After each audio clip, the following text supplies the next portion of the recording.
Well, what an absolutely great day. To have Matt Barkley back here just reminds me of how fortunate to be a quarterback coach and have the opportunity to coach not only a Matt Barkley but a Cody Kessler. I mean, just two unbelievable players, but also two unbelievable men. And to be that fortunate to have the opportunity to be in their lives and be a part of it, it's been truly special. Great Thursday practice, worked a lot of red zone today, both from a defense and offensive standpoint, scoring points and not letting the other opponent in the end zone. Really focused practice by the guys, like where they're at. Really looking forward to Saturday. And with that, I'll take any questions. Do we have anything definitive on Juju at this point? No, you know, he's going to get the main cast off today, and he's actually being fitted with a cast that could protect him for the game. Again, it's all a pain threshold. You know, when you get to this part of the season in November, the plays aren't really new, so he knows the game plan inside and out. It's just going to be a matter whether how much pain is he in. How about, I mean, ultimately, who makes that call? You make the call. Between the doctors, myself, and Juju, we'll sit down and say, you know, one, where are you pain-wise? Two, structurally, is there anything that can hurt him? Does he need another week? We'll listen to all perspectives and then make a decision, and it could be all the way up until game day.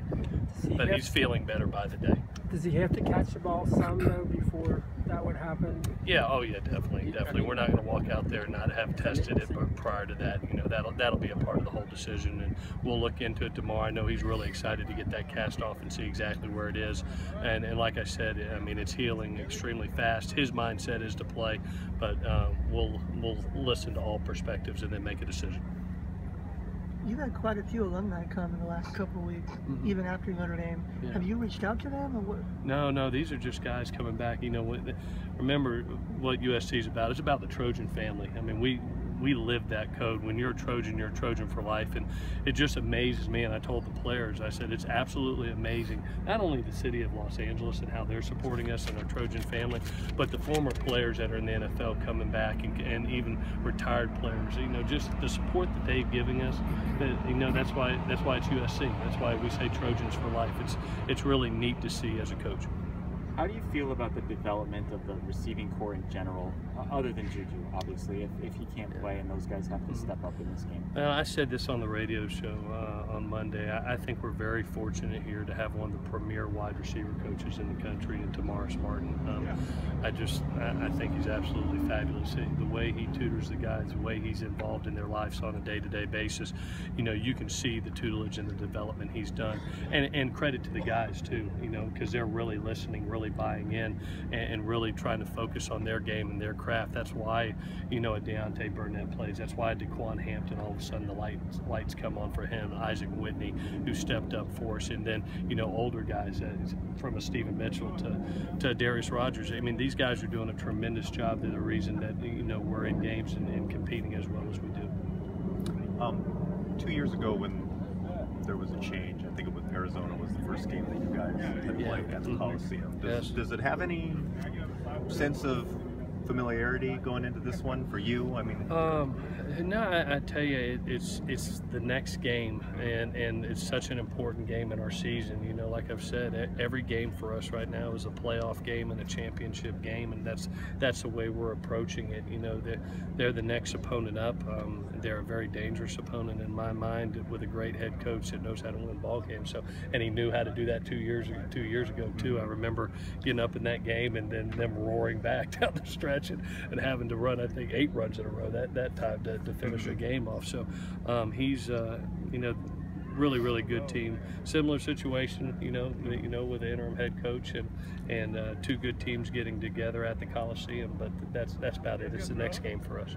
What are the keys to defending Arizona's running game with mobile quarterbacks, and also being a team that's really going to stick with the run, maybe more so than some recent opponents? Yeah, they're the definition of RPO, run pass option. You know, they have all 3 options, from either handing the ball to the running back on the inside zone, the quarterback pulling it and getting out on the perimeter, or pulling it, getting out on the perimeter and throwing a pass. So they're probably the most difficult RPO team that we've faced, without question. Probably will face all year, because they have the ability to do all three. You saw Cal, and it's a run with a pass option. This is, the quarterback is extremely dangerous. You've seen the yards that they put up from both quarterbacks, and the ability to also get it to some dangerous receivers. So this is our biggest challenge to date with this type of offense. Was Leon able to go today, and what was bothering him? Yeah, Leon, if you saw the other day, made a great punt block, and when he went to go get the punt, he strained a patella tendon that he's trying to get over before we get to the ball game. But it's a knee strain. Again, it'll probably be a pain deal to see where he's at, how comfortable he is. But great effort on the field, and just one of those freak things that happen. The last couple of weeks, your guys have had a real clear idea of how you beat Utah, how you beat Cal. What's that real clear idea how you beat Arizona this week? Yeah, no question. I think it's our blueprint. You know, I think it starts off with being able to run the ball efficiently versus a very loaded box this week. You know, this 3-3-5 front has a capability of putting 8 men in the box, and if that happens, you're going to have to be able to be efficient down the field also. You know, hopefully win some one-on-one matchups further down the field. Defensively, you know, it's not going to be an easy job. We got to stop the run versus a team that runs at 265 yards a game and has put them up more yards than anybody in our conference right now. I think they do a tremendous job, but it starts with stopping the run with them. And then there's two factors that we've really worked on hard this week. Getting them off the field on third down, I think, is critical. They're a 47% efficient third down team.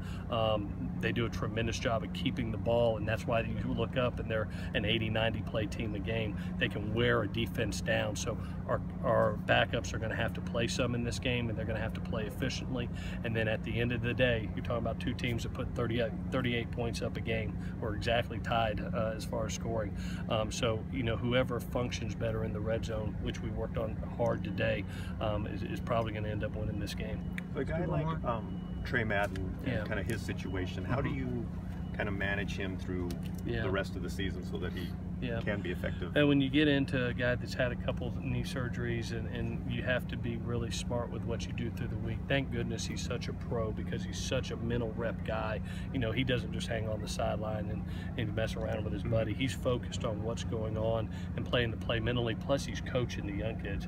He's got Ced Ware in his hip pocket. You know, he's got Ronald Jones in his pocket, Dominic Davis. And, you know, then on Thursday, when things are a little bit slower for us, we get him out there for a little bit of physical things. And it's just being able to manage him throughout a season when you got some bumps and bruises, and you're an older running back. it comes around. So he's a pro football player. We treat him like a pro and try to protect him, get him to the game right now. Clay, do you expect Darius and Cam Smith to be able to play with their hamstrings? I think both of them are going to attempt. Both of them are going to attempt it. You know, with hamstrings, like I said, they're kind of a ticking time bomb. So, you know, I think we're going to have to judge it on Saturday to see where they're at.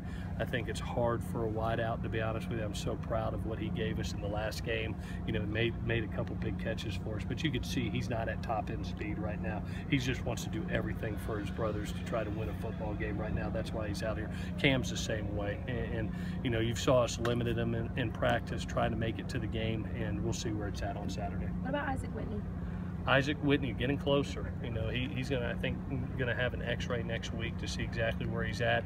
But I think he's, you know, I don't think has a chance of being cleared until probably about December 1st. If you look at that 6-week timetable. Surgery?